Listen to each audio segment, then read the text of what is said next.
Iran के राष्ट्रपति इब्राहिम रईसी की मौत पर कैसे सवाल उठ रहे हैं। अब तक तो आपने ये बातें सुनी होंगी। रईसी को इजराइल की खुफिया एजेंसी मोसाद ने एक लेजर अटैक से मरवाया है, ऐसी साजिश की थ्योरी चल रही है। आखिर ईरान की तरफ से ऐसा क्यों कहा जा रहा है, स्पेशल रिपोर्ट में देखिए।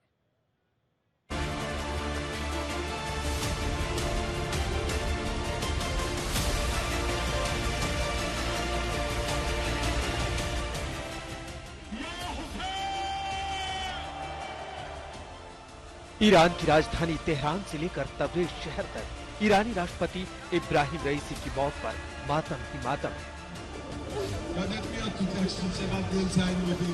लाखों लोग इब्राहिम रईसी की अंतिम यात्रा में शरीक हो रहे हैं। ईरान के तबरेज शहर में इब्राहिम रईसी को देखने के लिए इतनी भीड़ उमड़ी कि तिल रखने के लिए भी जगह नहीं बची। बड़ी तादाद में लोग रईसी जनाजे के साथ हाथों में उनकी तस्वीर लेकर चलते हुए दिखाई दी।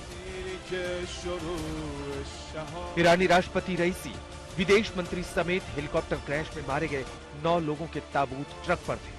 सफेद फूलों के ट्रक को सजाया गया था। लोग करीब आकर ताबूत छू रहे थे। लोगों की आंखों में आंसू थे।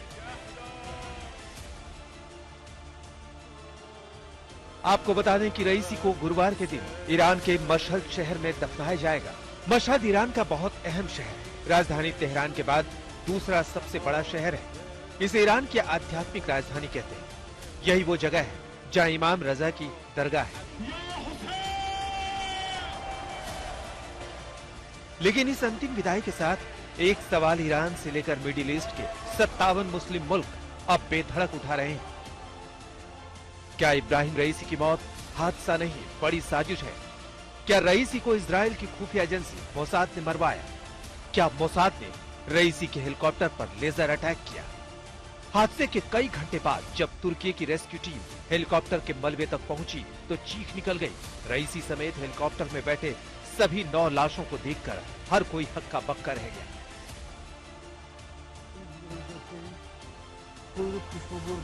वहीं अब एक वीडियो सामने आया है जिसमें एडम नाम का तुर्की का एक ब्लॉगर क्रैश साइट पर पहुंचा है। इसमें वो कहता है कि हादसे के बाद हेलीकॉप्टर 3 हिस्सों में टूट गया।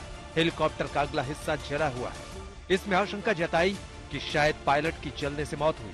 हेलीकॉप्टर का अगला हिस्सा जंगल में नीचे ढलान तक गहराई में है, जहां जाने की इजाजत नहीं है।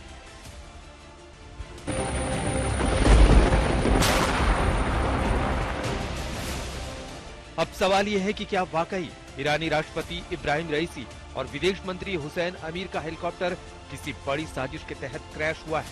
इसे लेकर कई थ्योरी चल रही है और एक थ्योरी में इजराइल की खुफिया एजेंसी मोसाद का नाम जोर शोर से लिया जा रहा है।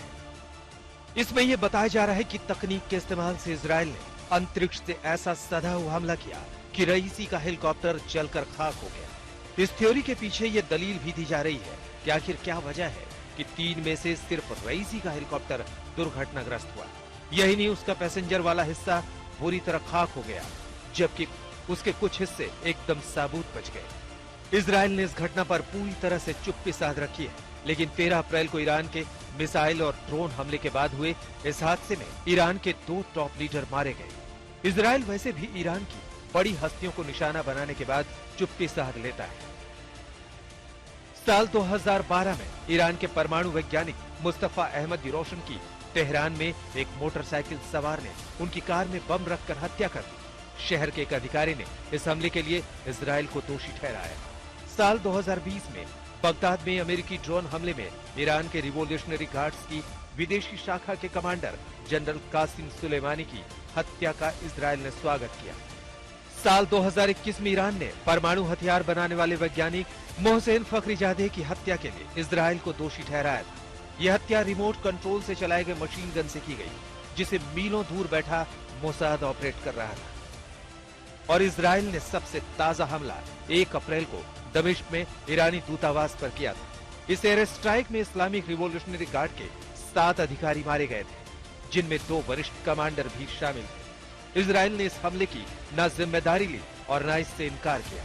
इसके जवाब में ही ईरान ने 13 अप्रैल को मिसाइल और ड्रोन से हमला किया था। और अब इब्राहिम रईसी का हेलीकॉप्टर जिस तरह से क्रैश हुआ है, उसके पीछे इजराइल का ही हाथ होने का दावा ईरान कर रहा है।